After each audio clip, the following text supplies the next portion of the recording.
इस कहानी में हम जानेंगे कि पैसे से जुड़ी समस्याओं के असली कारण क्या हैं और क्यों कुछ लोग लाख मेहनत करने के बावजूद पैसे को अपनी जिंदगी में स्थायी नहीं कर पाते। यह बौद्ध कथा हमें बताएगी कि कैसे हमारी सोच, कर्म और जीवन में किए गए निर्णय हमारी धन संपत्ति को प्रभावित करते हैं। यह कहानी आपको कर्म, समय प्रबंधन और अपनी आदतों को सुधारने का सही अर्थ समझाएगी। साथ ही यह दिखाएगी कि कैसे लोभ और मोह पैसे को हमारी जिंदगी से दूर ले जाते हैं और सही प्रयास से इसे वापस कैसे पाया जा सकता है।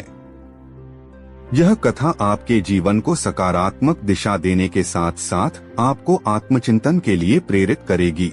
कहानी में आध्यात्मिकता और व्यावहारिकता का ऐसा अनोखा मिश्रण होगा जो हर पाठक को बांध कर रखेगी।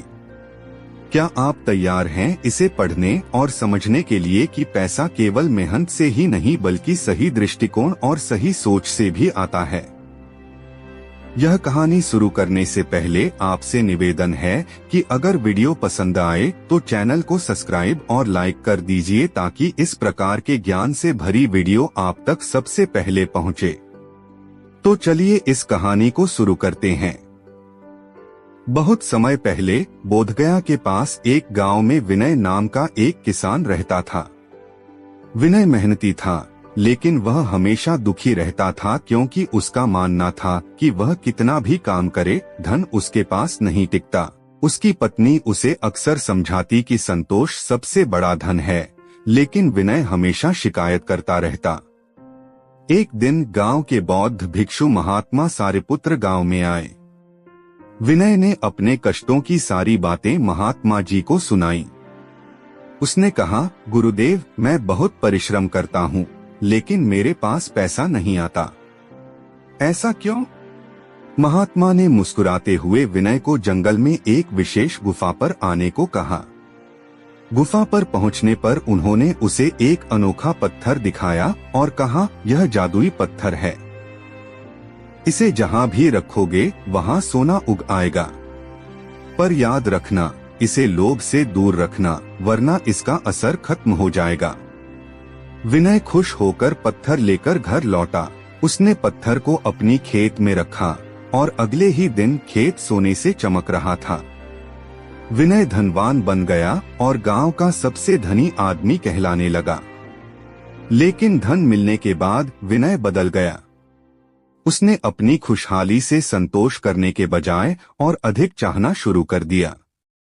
उसने सोचा, यदि यह पत्थर पूरे खेत में इतना सोना उगा सकता है तो मैं इसे पूरे गांव में फैला दूं। मैं राजा बन जाऊंगा। उसने पत्थर को तोड़कर टुकड़ों में बांट दिया और हर जगह डाल दिया। लेकिन पत्थर की शक्ति कम हो गई और धीरे धीरे खेत से सोना निकलना बंद हो गया। उसके लालच और अधीरता ने सब कुछ बर्बाद कर दिया। विनय परेशान होकर फिर से महात्मा सारिपुत्र के पास गया और अपने कृत्य के लिए माफी मांगी। सारिपुत्र ने उसे समझाया, पैसा टिकता है केवल जब उसे सही तरीके से कमाया जाए और बुद्धिमानी से उपयोग किया जाए। लोभ धन को नष्ट करता है और संतोष उसे संजोता है। महात्मा ने आगे कहा, जो लोग अपने जीवन में 3 गलतियां करते हैं उनके पास पैसा टिकता ही नहीं है। नंबर 1, अधीरता, जल्दबाजी में गलत निर्णय लेना। नंबर 2, लोभ, संतोष न करना। नंबर 3, अनुचित कार्य, धन का गलत तरीके से उपयोग करना।